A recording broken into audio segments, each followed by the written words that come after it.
Desafios. Oferecimento Forte Leve é muito mais caixa d'água.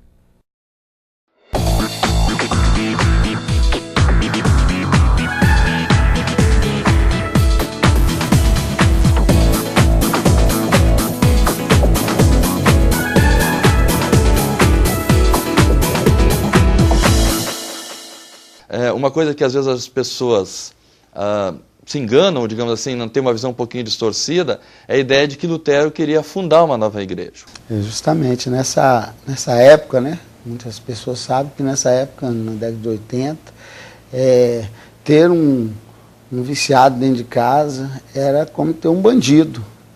A ansiedade seria como um vulcão em erupção, algo que vai tomando conta do nosso coração e se torna muitas vezes incontrolável.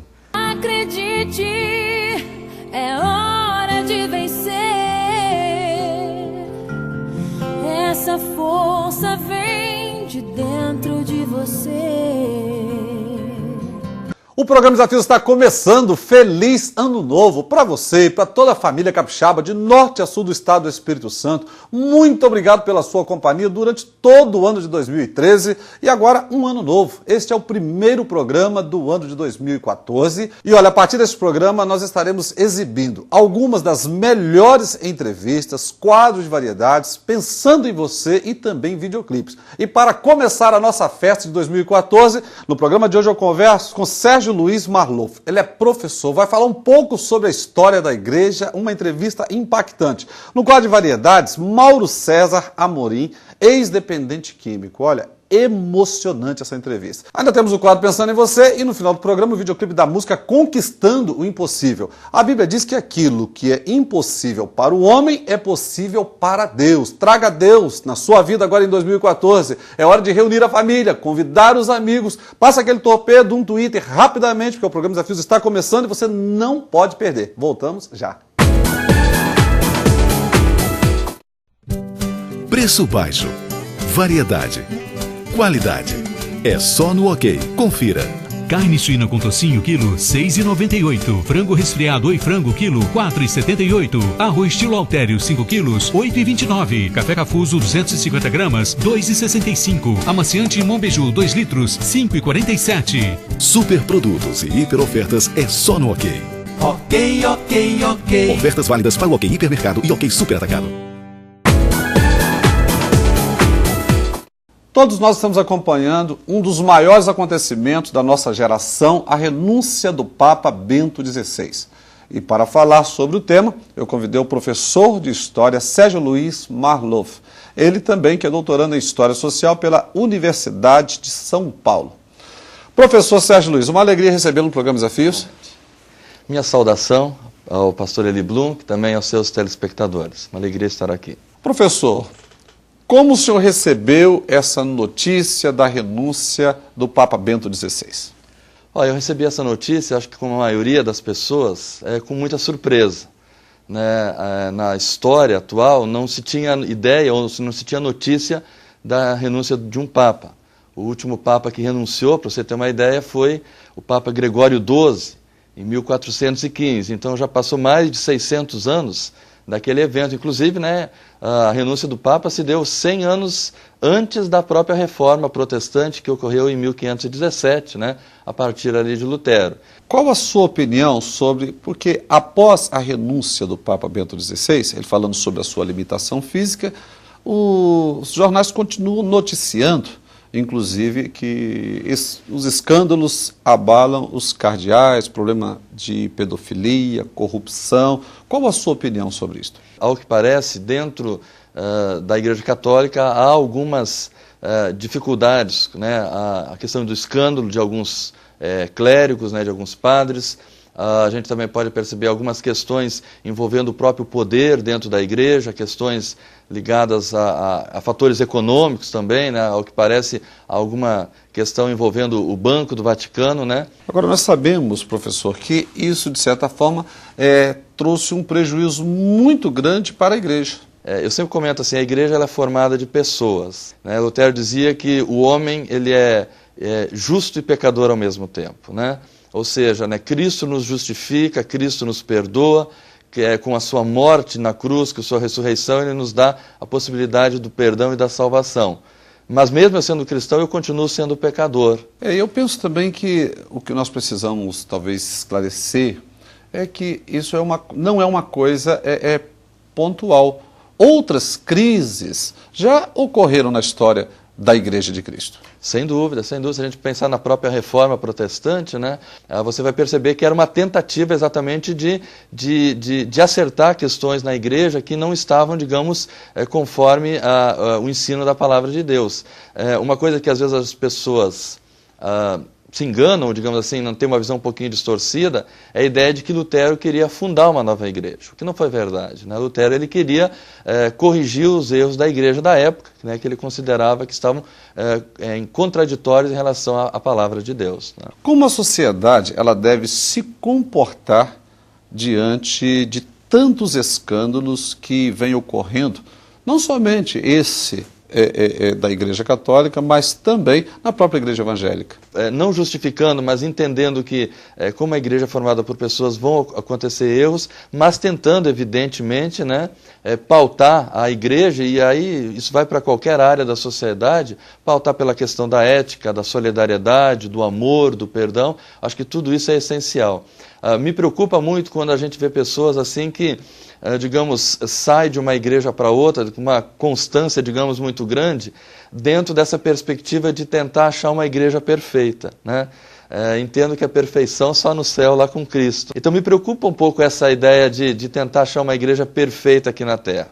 Por outro lado, é evidente, né, que a igreja ela tem que se pautar por questões éticas, por questões bíblicas, né, procurando ao máximo ter um cristianismo autêntico, um cristianismo verdadeiro. Agora, uma coisa que o nosso telespectador precisa atentar é sobre aquela pessoa que está exercendo a autoridade espiritual sobre a vida dele, não?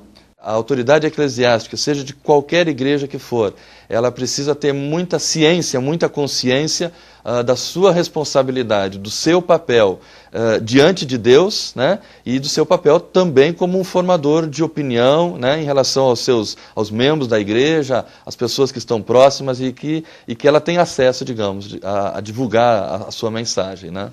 Agora, qual o comportamento, a atitude que aquela pessoa que faz parte da congregação, uma vez, porque o próprio Lutero, ele não conseguiu conviver com aquela situação e ele é um dos principais nomes da reforma da igreja. Eu entendo assim que a base da nossa vida cristã precisa ser a palavra de Deus. E Lutero ele foi muito claro nisso, muito objetivo. Qual foi a base, digamos, para a reforma proposta por Lutero?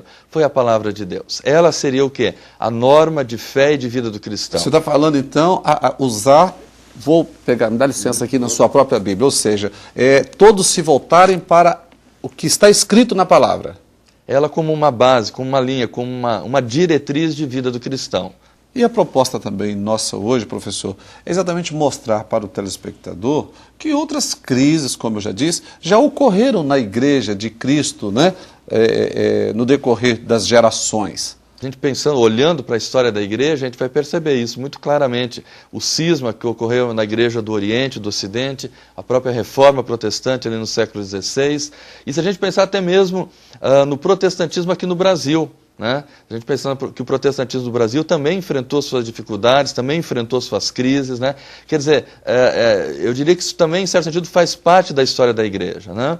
Há uma frase muito comum e muito costumeira que se fala aos teólogos, que o teólogo, e eu diria o cristão, ele é formado pela oração, pela meditação e pela tentação, ou seja, e aí eu entendo a tentação como a questão da crise, né, das dificuldades. A igreja é tentada, e né, nós temos que tentar ao máximo evitar a tentação ou não cair na tentação, mas caso ocorrendo isso, ocorrendo a crise, de reconhecer, de pedir o perdão a Deus, pedir perdão à sociedade e caminhar da melhor forma possível. Professor Sérgio, quero agradecer por ter atendido o nosso convite, pelo esclarecimento, a direção, né, que nós precisamos ter e como nos comportar. Agradeço aí por ter atendido o nosso convite e sucesso na sua caminhada. Eu agradeço aí pela oportunidade, né? O tema que a gente está falando sobre o Papa, né? Ainda há outros capítulos, digamos, nessa história, né? Mas a gente espera que a igreja como um todo ela possa caminhar, né? Sempre com o propósito de levar Cristo para todos. Colocando em primeiro lugar, não é Sem verdade? dúvida, sem dúvida. Um grande abraço. Prazer da minha parte. No programa de hoje eu conversei com o professor de História da Igreja, Sérgio Luiz Marloff. Ele também é doutorando em História Social pela Universidade de São Paulo. Veja bem, a nossa proposta é, de alguma forma, levá-lo a não se concentrar ou trazer para dentro de você os escândalos, mas sim a pessoa de Cristo, Ele que é o Senhor da Igreja. E ele disse o seguinte: buscar em primeiro lugar o reino de Deus e a sua justiça. E estas coisas vos serão acrescentadas. E quando perguntaram a Jesus sobre o caminho para o Pai, ele não apontou para nenhuma religião. Está lá em João, capítulo 14, verso 6. Ele diz: eu sou o caminho, a verdade e a vida. Então, não permita que as circunstâncias, as notícias, os escândalos venham esfriar a sua fé. Desafios volta já. Tudo azul, olho pro céu e tá tudo azul. Toda casa de norte a sul usa caixa d'água forte e leve. É forte e leve. É durável, é resistente e por isso não troco por nada. Forte e leve, é muito mais caixa d'água. Forte e leve, é muito mais caixa d'água. Forte e leve, é muito mais caixa d'água. Ele era um adolescente quando entrou no mundo das drogas. Começou com a maconha, foi para a cocaína e, por fim, chegou ao crack, onde levou para o fundo do poço. Se não bastasse o crack, o álcool também o acompanhou por aproximadamente 28 anos. Foi camelô e hoje ele é um dos monitores da Associação Neemias. Eu converso com Mauro César Amorim. Mauro, uma alegria recebê-lo aqui no programa Desafios. O prazer é meu. Ainda bem que eu estou recebendo hoje um homem liberto, né, Mauro? Amém. Glória a Deus. É verdade. Ô, Mauro, eu queria que você falasse um pouquinho para nós, né? Que, na verdade, nós estamos aqui dentro da sala de muitas pessoas. É verdade. Você começou com aproximadamente 14 anos no mundo das drogas? Para 15, 16 anos. E como foi esse início? O que levou o Mauro a usar drogas? Tive curiosidade, porque, na verdade, no colégio a gente estava cheirando loló, aquela mistura que fazia de cloroforme, né, artesanalmente. E chegou um amigo e falou: ah, rapaz, vocês são besta, isso aí é coisa de infantil, de criança, você tem que fumar maconha. E nós não tínhamos acesso, né, porque o tráfico era perigoso e tal. E aí nós juntamos uma turma de 5, trouxemos dinheiro no outro dia e falamos: vai lá e compra ali. Eu morava na época em Jardim América e ele foi em São Torquato comprar, né, para nós, trouxe uma bucha e nós fomos num campo de futebol e ali nós... Ali foi o início? Foi o início. O que a droga produziu na vida do Mauro? Na verdade, eu perdi as minhas oportunidades. Essa é a verdade. Ela me roubou as oportunidades que eu tinha de ser uma pessoa formada nos meus estudos. Eu abandonei tudo, abandonei estudo, vivia no meio de um ciclo de amizade de pessoas de bem, na época, pessoas que gostavam muito de mim, porque eu era uma pessoa prestativa. Eu era muito bem visto e tinha condição de ter me formado. E a droga me levou a perder tudo isso. Para a família, como foi os pais quando descobriram que o Mauro estava usando drogas? Justamente nessa época, né? Muitas pessoas sabem que nessa época, na década de 80, ter um viciado dentro de casa era como ter um bandido, né? E era muito vergonhoso. Meu pai botou essa condição de que se eu não largasse as drogas, eu podia pegar, arrumar minhas coisas e sair fora de casa. E eu decidi por sair. E aí, quer dizer, eu aprendi muitas coisas na rua, muitas coisas mesmo. Cheguei a me envolver com roubos, pequenos furtos, né? E eu tive muitas passagens, pequenas passagens pela polícia, né? Sofri bastante. Foi nesse período que você se tornou, inclusive, um camelô, porque você foi camelô durante muitos anos. Justamente. Muitas pessoas aqui, né, na Grande Vitória me conhecem, né? O Mauro dos óculos, né? O maluco dos óculos, eles me chamavam. E você chegou ao ponto, inclusive, de colocar fogo na própria casa. É verdade. Quando isso, devido ao crack, que é uma droga muito pesada, né?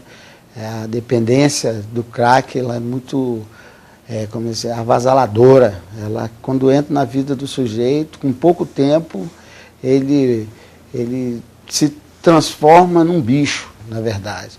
E como foi que o Mauro conseguiu a sua liberdade? Você hoje é um homem livre das drogas. Amém. Eu sou, para a honra e glória de Deus, eu tive o privilégio de, em 2009, né, ter um encontro com Deus. Porque, na verdade, as oportunidades, tanto para entrar quanto para sair, elas são colocadas diante de nós, né? Agora, é importante que a pessoa entenda que a droga não vai para dentro da boca dela, ela vai buscar. Ela decide usar. E para sair, a pessoa tem que ter a mesma opinião, ela tem que querer sair. E em 2009 eu tive um encontro com Deus, né, ali na Associação Neemias, no projeto do pastor Geraldo Casagrande, né, da Igreja Cristã Filadélfia. E como foi assim que a sociedade, até mesmo a sua família, viu essa transformação na sua vida? A ponto de pessoas que me conhecia há muitos anos e depois dessa transformação eu chegar para conversar com ela e ela conversar comigo e ela perguntar se eu tinha um irmão que vendia óculos ou que eu tinha um irmão que parecia comigo. Ou seja, as pessoas não acreditavam. Literalmente, eu estou falando que era o Mauro mesmo. Eles falavam assim, você tem um irmão que parece com você? Eu falo, rapaz, sou eu, você não está me conhecendo, não? E quando dessa transformação, eu fico emocionado, pastor, porque... Você está em casa, fique à vontade. É uma coisa incrível, como que... Até para mim, que passei por esse processo, eu ficar assim, vendo como que o poder de Deus é grande. E a gente também que está aqui, eu, o telespectador que está em casa, se emociona também, porque a gente sabe como é a vida de um usuário de drogas, o estado, né? É verdade. E aqui eu estou vendo um homem, uma nova criatura. Amém. Né? Um novo homem transformado por Jesus. É verdade. Não é verdade, Mauro? É verdade. Mauro, e o que esse telespectador que está em casa precisa fazer para ter esse Deus, receber este Jesus que transformou a sua vida? Ao ponto das pessoas não acreditarem que é o mesmo Mauro. É verdade, eu tenho um versículo que eu aprendi na minha conversão, que Isaías, no capítulo 1, no versículo 19 e 20, onde a palavra de Deus diz, se quiserdes e me ouvirdes, comereis o melhor dessa terra. Todo o sucesso vem do querer estar com Deus, do querer se relacionar com Deus, porque Ele está disposto a nos ajudar. Eu queria só contar uma pequena parte como que a restauração foi completa. Eu fui, na verdade, quando eu fui mandado a fazer esse tratamento, eu fui pelo juiz. A juíza que me condenou, ela falou, você vai fazer o tratamento ou você vai para Xuri? Qual que você quer? E eu optei, é lógico, por fazer o tratamento. E quando eu retornei, porque eu tinha que acabar o tratamento e retornar para ela, para falar, para ver, ela não me reconheceu.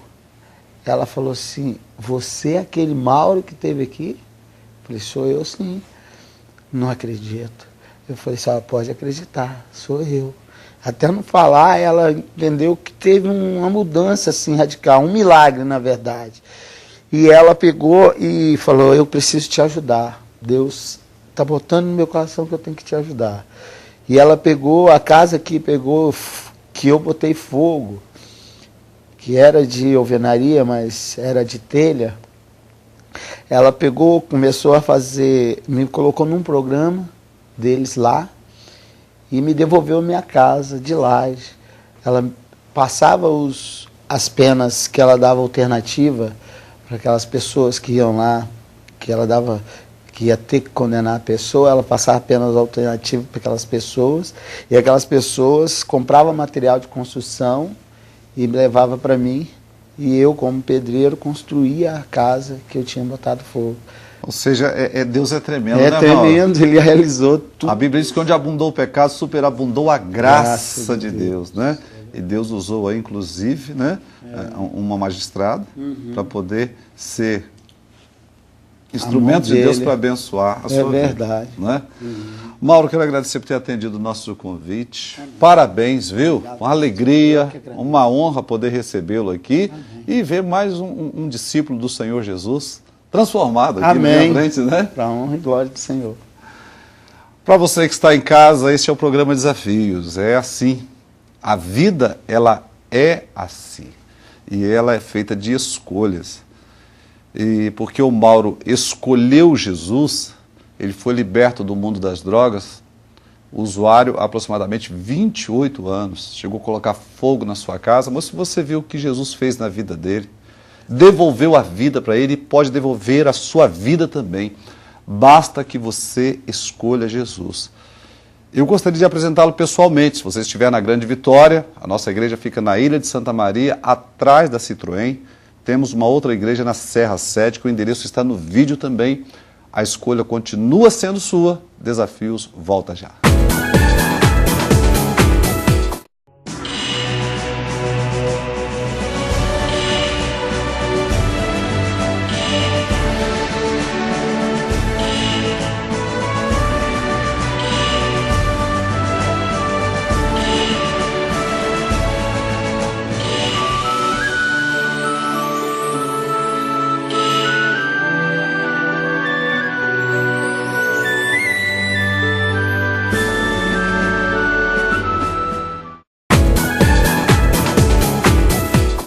Gente, tem coisa melhor do que tirar um tempo para a gente brincar com os nossos filhos, com os nossos amigos? Mas para isso você precisa ir nas lojas Palácio dos Brinquedos. Lá você vai encontrar para sua filha a boneca Barbie e para o seu filho o Max Steel.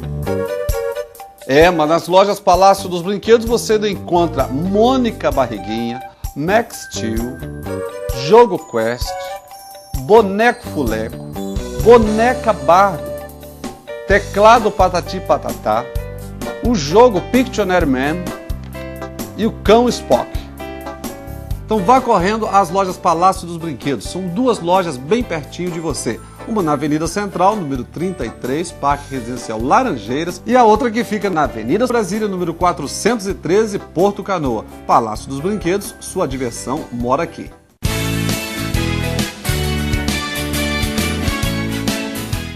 Hoje eu quero conversar com você sobre um dos problemas que tem assolado a humanidade de modo geral. Trata-se da ansiedade. A ansiedade seria como um vulcão em erupção, algo que vai tomando conta do nosso coração e se torna muitas vezes incontrolável. Nós vivemos a sociedade dos medicamentos controlados, dos ansiolíticos, e as empresas de laboratório têm ganhado bilhões de dólares por conta da venda desse medicamento. É uma situação lamentável em que nós vivemos, infelizmente. No entanto, eu queria chamar a sua atenção para o fato de que nós temos como amenizar esse problema da ansiedade, das preocupações, onde nós vamos nos preocupando antecipadamente, isso vai se acumulando, gerando em nós esse descontrole emocional. Sofremos demasiadamente por conta disso. Há uma experiência muito interessante onde Jesus estava dormindo no barco certa feita e a Escritura nos diz que o vento era contrário e os discípulos ficaram apavorados, ficaram com medo, ficaram preocupados e acordaram Jesus para que ele pudesse solucionar aquele problema. E Jesus então acalmou a tempestade e chamou a atenção dos discípulos para que eles pudessem cada vez mais depositar a confiança nele, no Senhor. Portanto, em meio à ansiedade da vida, às preocupações da vida, nós somos desafiados a ver Jesus. É fundamental que a gente caminhe com Jesus pelas sendas da vida, a fim de enfrentarmos esse problema e termos nele a solução. É fundamental também que a gente, além de olhar para Jesus, de ver Jesus, que a gente possa ouvir Jesus. O maior terapeuta de todos os tempos é Jesus Cristo. Sem dúvida que podemos ter conselheiros, ter amigos, mas Jesus é aquele que pode, de fato, acalmar o nosso coração quando nós inclinamos o nosso coração para ouvir os seus ensinamentos e os seus conselhos, e os melhores conselhos para a vida. Ele é quem pode nos dar. Deus abençoe muitíssimo a sua vida. Mais uma vez, feliz ano novo para você e toda a família capixaba. É uma pena, estamos encerrando mais um programa Desafios. Você fica agora com o videoclipe da música Conquistando o Impossível. É o meu desejo de toda a produção do programa Desafios para você em 2014. Muito obrigado pela sua companhia, tenha uma excelente semana e até o próximo programa, se Deus quiser. Acredite, é hora de vencer. Essa força vem de dentro de você. Você pode até tocar o céu se crer.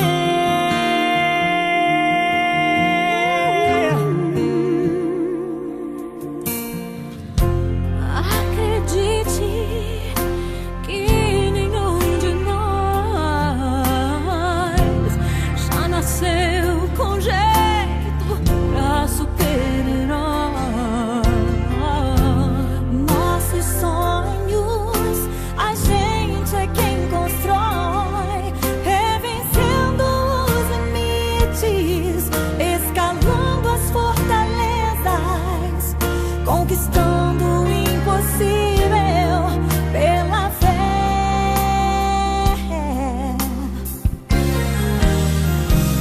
Campeão, vencedor, Deus dá asas, faz teu voo. Campeão, vencedor, essa fé que te faz imbatível, te mostra o teu valor.